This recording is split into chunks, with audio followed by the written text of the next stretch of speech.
नमस्कार, मी सिद्धेश दिलीप शिगवण न्यूज अनकटमध्ये तुम्हा सर्वांचं स्वागत करतोय। पाहूया टॉप 10 घडामोडी।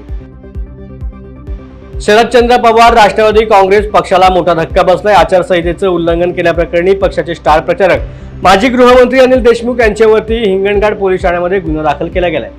पोलिसांनी शुक्रवारी रात्री ही कारवाई करत गुन्हा दाखल केलाय। बंदी असतानाही स्टार प्रचारक मतदारसंघामध्ये आल्यामुळे आचारसंहितेचं उल्लंघन झाल्याचं म्हणत हा गुन्हा दाखल केला गेलाय। हिंगणघाटचे विस्तार अधिकारी सुभाष टाकळे यांनी याबाबत पोलिसांमध्ये तक्रार दिली आहे। त्यानुसार अनिल देशमुख यांच्यावरती आदर्श आचारसंहितेचं भारतीय दंडविधान 1860 अन्वये कलम 188 अंतर्गत गुन्हा दाखल केला गेला। शिवसेना ठाकरे गटाच्या माजी नगरसेवकाला ताब्यात घेतल्यामुळे ठाकरे गटाच्या चिंतेत वाढ झाली।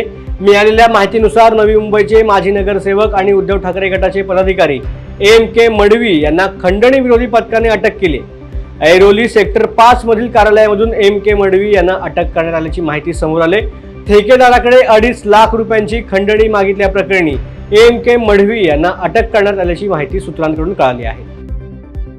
आयत्या बाजेवर तुझा कार्यक्रम झाला आहे एवढं लक्षात ठेवून बोलायचं, असा सज्जड दम आरोग्यमंत्री तानाजी सावंत यांचे पुतणे धनंजय सावंत यांनी खासदार ओमराजे निंबाळकर यांना दिलाय।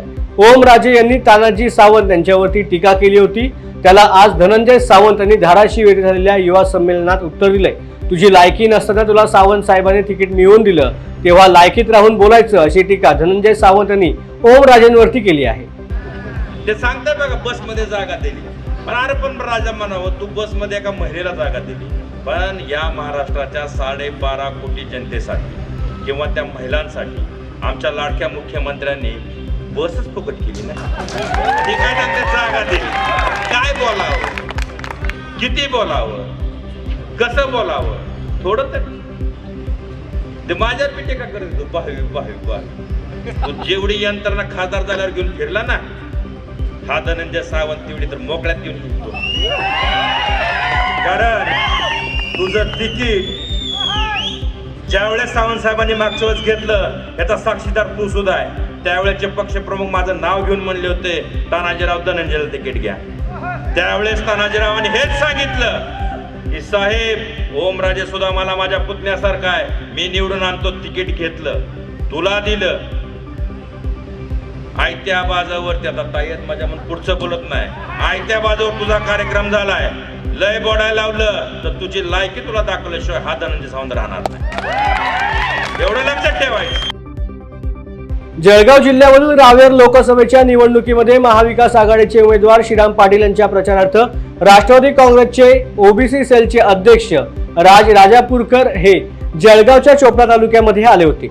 राष्ट्रवादी काँग्रेसचे संस्थापक अध्यक्ष शरद पवार यांच्यावर बोलल्याशिवाय विरोधकांचं राजकारण होत नाही, अशी टीका त्यांनी यावेळेला केली आहे।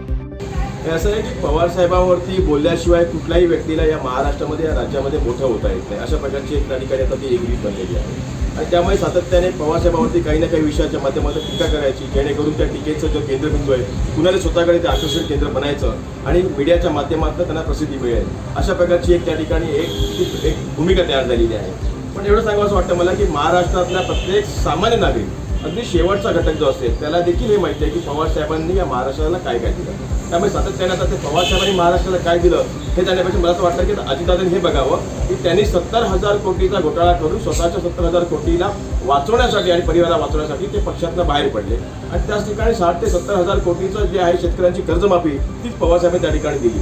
पण सांगायचा भाग असा आहे की आज पवार साहेबांच्या कार्याचा ओघ घेणं हा आता एक त्या ठिकाणी सर्वसामान्यांचा त्या ठिकाणी भागायला आहे, कारण तो आता पूर्ण महाराष्ट्रातल्या आणि देशाच्या जनतेला कळलेला आहे। पण एवढं सांगू इच्छितो की या येणाऱ्या निवडणुकीच्या आता या काळामध्ये मतदानाच्या माध्यमातून या निकालातनं तुम्हाला लक्षात येईल की पवार साहेबांचं राष्ट्रवादी काँग्रेस पक्ष असेल, शिवसेना उद्धव साहेब असतील किंवा त्या ठिकाणी राहुल गांधींच्या माध्यमातून असेल, एक ताकद या देशामध्ये आणि या राज्यामध्ये आता तयार झालेली आहे। आणि ती ताकद या झुंडशाहीच्या विरोधामध्ये, या हुकुमशाहीच्या विरोधामध्ये, या दडपशाहीच्या विरोधामध्ये लढायला आणि लढायला ती एकत्र झालेली आहे। कोल्हापूर आणि हातकणंगले लोकसभा मतदारसंघामधील महायुतीच्या उमेदवारांना विजयी करण्यासाठी काल पंतप्रधान नरेंद्र मोदींची कोल्हापूरमध्ये सभा संपन्न झाली।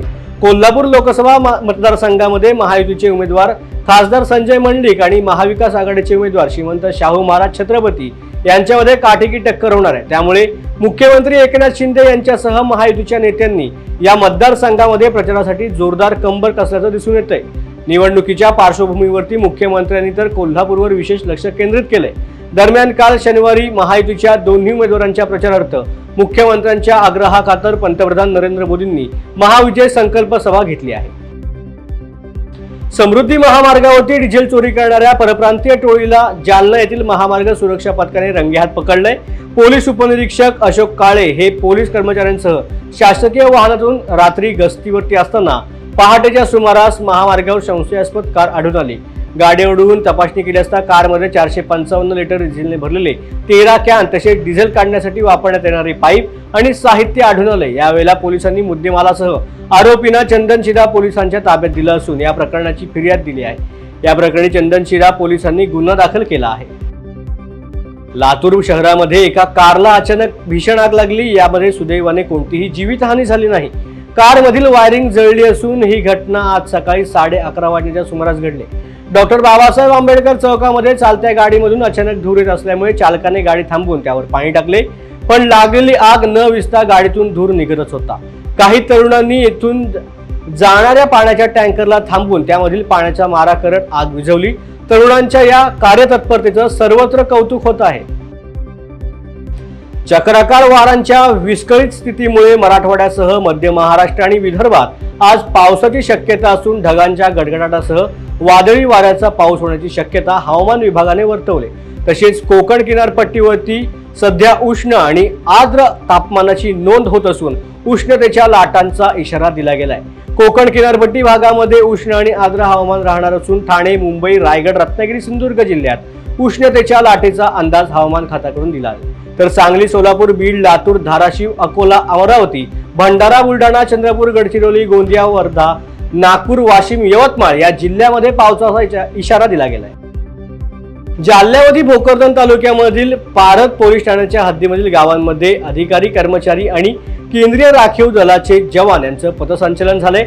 आगामी लोकसभा निवडणुकीच्या पार्श्वभूमीवरती केंद्रीय राखीव दलाचे 60 जवान तर पारत पोलीस ठाण्याचे 15 कर्मचारी असे एकूण 75 कर्मचाऱ्यांचं शिस्तबद्ध पद्धतीने पथसंचलन पार पडलंय. छत्रपती संभाजीनगरच्या सोयगाव तालुक्यामधील जगप्रसिद्ध अजिंठा लेणीच्या शोधाला आज तब्बल 205 वर्ष पूर्ण झालेत. काही दशकांपासून जगाच्या नजरेतून अलिप्त राहिलेल्या या अनमोल असा ऐतिहासिक ठेवा इंग्रज सैन्य अधिकारी जॉन स्मिथ यांच्यामुळे 28 एप्रिल 1819 मध्ये जगासमोर आला. याला तब्बल 205 वर्ष पूर्ण होत आहेत. आपल्या नावाची इतिहासात नोंद व्हावी म्हणून येथील भिंतीवरती इंग्रज अधिकारी जॉन स्मिथ यांनी त्यांचे नाव आणि तारीख लिहून ठेवल्याचं देखील पाहायला मिळतं. वेळ झाले टॉप 10 मध्ये इथेच थांबायची. पुन्हा भेटू नवीन बातमीपत्रात. धन्यवाद.